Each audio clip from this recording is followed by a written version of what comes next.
I want to get your take on some things that I see in our culture that I think are affecting confidence as a whole, and that is this.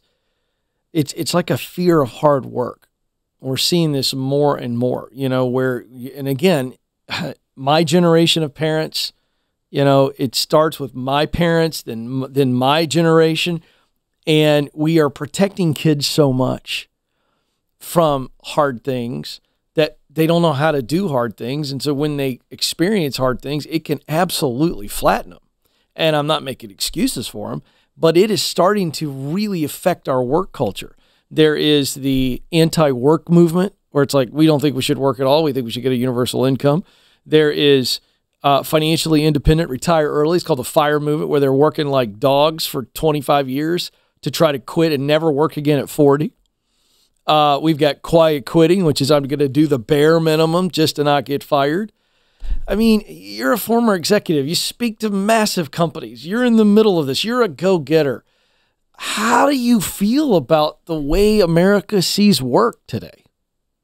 Oh, it's so backwards. The one thing that sticks out to me as I observe the same things that you're observing is these are people who haven't found their purpose or their passion. Because, and this, when you love what we're doing, we're happy to do it on a Friday night, right? That's like right. We're not, this is too late to do a meeting right now. Right. Forget, I got to get out of here. No, you're excited about it because, hey, I'm bringing something forward that could help others, that this is why I'm here. This is my legacy. And I know the difference because I lived in a work environment where I showed up to do a job. I liked it. I was good at it, but there wasn't a passion behind what I did. That mission and purpose wasn't huge. So I do understand when I see younger generations, they're in the wrong line of work. They're at the wrong company. They're in the wrong position or working for the wrong person. Go deal with those things. And this big trouble of having to go to work disappears. Yeah. So you and I were texting yesterday, and I was like, I got to get your thoughts on this latest viral thing.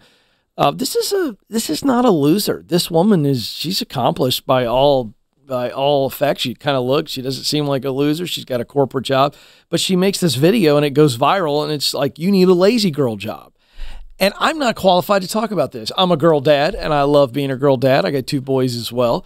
But I'm not a woman, and we've seen so much positive strides in corporate America for sure for women. We're seeing women in leadership positions all over the place in all facets of society. And I watched that video, and as a dude, so I want you to, shoot me straight. I know you're a straight shooter. I watched that and I go, I don't want my daughter to see that. Like, I feel like that is that in somehow slights professional women like you who are moms, and you're getting after it. And so what do you think when you watch that and that phenomenon takes off? What are your reactions to that? The first thing I thought was words have power, and sometimes people aren't really thoughtful, and I'm all for creativity and funny and getting things to go viral. Like, all right, I'm here. I'm a champion for people, sure, and I'm going to celebrate it, right? However, words have power, and pairing lazy and girl together, first of all, that's not. I'm not a champion for that, right? I don't want to celebrate that. It diminishes into what you were just speaking about, all these strides that we've been working towards for decades. Yeah. To try to progress women forward. I just feel like I don't think it's intended that way, right? However, it definitely can be perceived that way. And it would be helpful if we could be a little bit more thoughtful in regards to the words that we use. I was thinking about this, the concept of the lazy girl, if it really means that you don't have to kill yourself for work, which I'm all for. Sure. Yes, I'm all for that. But when you find a job that you love in an environment that you love and you're doing good and you feel proud of yourself, you're excited to go bring that forward. That's not about being lazy. No, it's not. And that's the other thing. It's like, you don't have to work like a machine, like you don't have to work like that to be successful. You can love what you do and have some boundaries at the same time. That's what's concerning to me is about these type of things. It's like, it's painting work as only this one negative connotation. You're working for the man. They underpay you, they underappreciate you. And by the way, that's out there. There's a whole bunch of horrible leadership in this country. But I see that, and I just don't understand where we're getting this idea that we're going to be truly happy and fulfilled. I don't think you can be truly fulfilled just mailing it in. I don't think you can be fulfilled quiet quitting, doing the bare minimum. I just don't believe that's how humans are wired. Every human is wired to make a difference, and they want to make their own mark. You know, your mark is different than my mark. And then you can look around the world.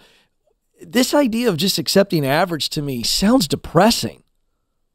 It just sounds like people who haven't found their way yet. I remember my son wasn't doing well in school one year, and it was the same year he really leaned into basketball and decided he wants to go, he wants to be pro. He's got a plan. And the more he would fixate on this passion and purpose that he loved doing, he loved being in the gym, working towards basketball. And then he began linking it to school. Well, I've got to get into the right colleges. Suddenly he started putting more effort and work into it. Sometimes it's just linking these things together, but it goes back to, what is it that you really love to do? Like, lean into that first and start finding ways to feel better about who you are, more confident about who you are, and then start, bringing these things together to see how can you be that best version of yourself. But the lazy girl job, I just don't think is it. And I just wonder, since I'm talking to you, because you talk so much about confidence, I just wonder, when people rationalize things like that, I wonder if they're suffering from a lack of confidence. Can I be unique? Can I do something that I really want to do? I think I think when I've coached over 7,000 callers, every time someone presents themselves to me as, Ken, I don't know what I want to do, I now have done it enough to know that the answer is they do know. They just need me to uncover a few things off their heart, and then they end up blurting it out to me. I don't ever tell them what it is. It's impossible for me to do that. I can uncover it. But I think that, again, back to this confidence thing, I think it is the X factor for all of us. I think you show me a person who is accepting average, who's accepting a victim mentality, I think it's because they lack the right amount of confidence to actually see themselves properly. I completely agree with you. You're so right. And you have the data behind it. 7,000 coaching sessions have shown you this. Yeah.